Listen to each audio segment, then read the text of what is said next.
With regards to eyelid rejuvenation, we talk about the upper eyelids, and we've already discussed an upper blepharoplasty or upper eyelid surgery. In the lower eyelid region, there are several other things that occur, and it's a little bit more complex to discuss. There is an analogous procedure called the lower blepharoplasty, and we used to perform this very commonly. Of course, we still perform it, but I'd like to review the indications for it and how it's different from how we used to do things. In the past, if you came in and we were getting ready to perform your upper eyelid surgery, you may have been leaving the office and you might say, "Hey doc, what do you think about my lower eyelids?" And I'd say, "Okay, let's go ahead and we'll treat your lower eyelids as well." Well, we'd come back from that procedure. Of course, we'd have a little bit of a discussion, but following the procedure, you may come back and you'd say, "Look, I still have this line. How come it still looks a little bit dark?" There'd be concerns or complaints that you would still have. Back in the day, we didn't have a lot of other treatments to offer you, and so we would perform surgery.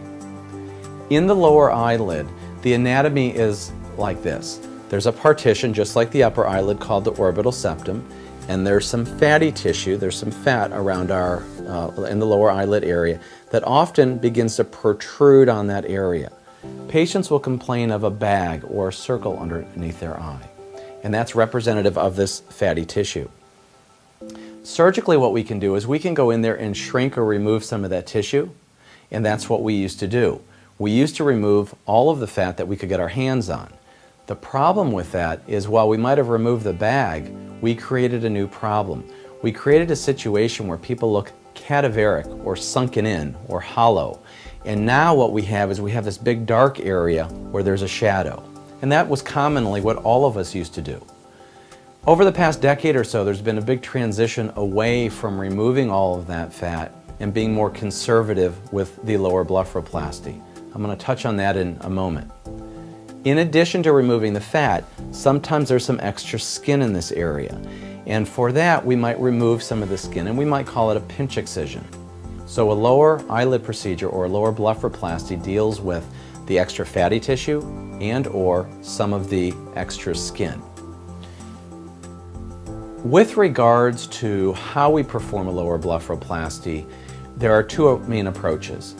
If, in fact, we need to address some of the extra skin, we will perform what we call a subciliary incision. And very simply what that means is we're making a little incision. It's about 1 millimeter away from the eyelash line. It allows us to elevate the skin. We use some Q-tips to get down to the fat where we will remove or shrink some of that fat conservatively. But it also allows us the ability to remove several millimeters of skin. In patients where they only have fat and there's not extra skin to remove, we'll perform what's called a transconjunctival incision. And very simply what that means is we're going to make a little incision on the inside, on the back part of the eyelid, and we retract it and we use some Q-tips and we go right down to the fatty area and we shrink or remove some of that fatty tissue. In that instance, there are no sutures, there are no stitches that are used to close that incision. However, a lower blepharoplasty, while it might address some of the fatty tissue and some of the extra skin, really isn't the only solution. And these days, the solutions I'm about to discuss are probably more common and procedures that do something different than what lower eyelid surgery offers. So there are two non-surgical treatments to help rejuvenate the lower eyelid that we commonly perform. And one is the use of fillers. Everybody has heard of fillers, and fillers are a class of materials that add volume or fill in things. The class of materials that we commonly like to use are called hyaluronic acids, or HAs as we call them. You might know these by the name Restylane, Juvederm Ultra, or now Juvederm Voluma.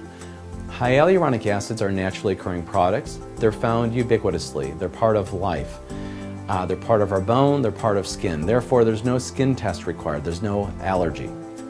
Hyaluronic acids have some unique properties also. They're soft, they're malleable, we can contour them.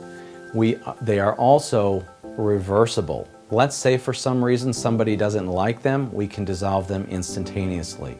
This isn't something we like to do, nor is it anything that we need to do commonly, but it's nice to know that we can do that. It allows us to go for it. It allows us to fix the problem and not worry so much about using these products. That's not true of many other classes of products. your own fat, Radius, Sculptra, Artefill, and many others. So in our office, we prefer initially to use hyaluronic acids in this area, and they work quite well. The biggest difference between Juvederm Ultra Plus and Juvederm Voluma is its duration. Juvederm has been around for a long time. It's the #1 filler that is used, and it can be used safely in the lower eyelid area. It typically lasts about 9 to 15 months. Last year, Juvederm Voluma was FDA approved after being used in 72 countries for 9 years, finally made its way to the US. Juvederm Voluma lasts 2 years by FDA standards. It also gives a little more of a volume approach, okay? So it allows us not just to contour the lower eyelid area, but we can do some other things in the cheek and throughout the face. We'll talk about that when we discuss Juvederm Voluma a little bit later. So besides the lower blepharoplasty, using fillers, these hyaluronic acid products are a wonderful way to improve the contour, the concavity that we often see in the lower eyelid area. Children typically have more volume in their lower eyelid. As we age, tissues begin to descend, we lose volume. And most adults have a concavity in this area. It's concave.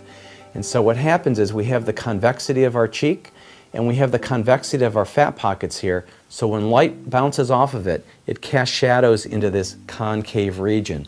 And therefore the shadowing makes our eyelids appear more tired. And if you look at my eyes, I'm a good example of what you can see there. So using fillers will fill in that concave area and therefore rejuvenate the eyelid. And in this photo you can see before and after, immediately after filler has been placed in the tear trough area or this concave region that we're talking about. There's another unique property of hyaluronic acids, and that is they are hydrophilic. That is, they are water-loving. They attract water molecules. So one of the advantages of having a hyaluronic acid filler injected anywhere is that even if as it begins to slowly resorb over time, it still has this property where it's attracting water molecules, and for those very fine lines that we have, it helps fill those in as well. In addition, many times patients will have a true discoloration in their lower eyelid area. That is, it might be gray or green or yellow, and there's some true discoloration. Fillers aren't going to fix every aspect of the lower eyelid problem. So sometimes treatments using retinols or retin-A's, using vitamin C's, using good skincare regimen will assist.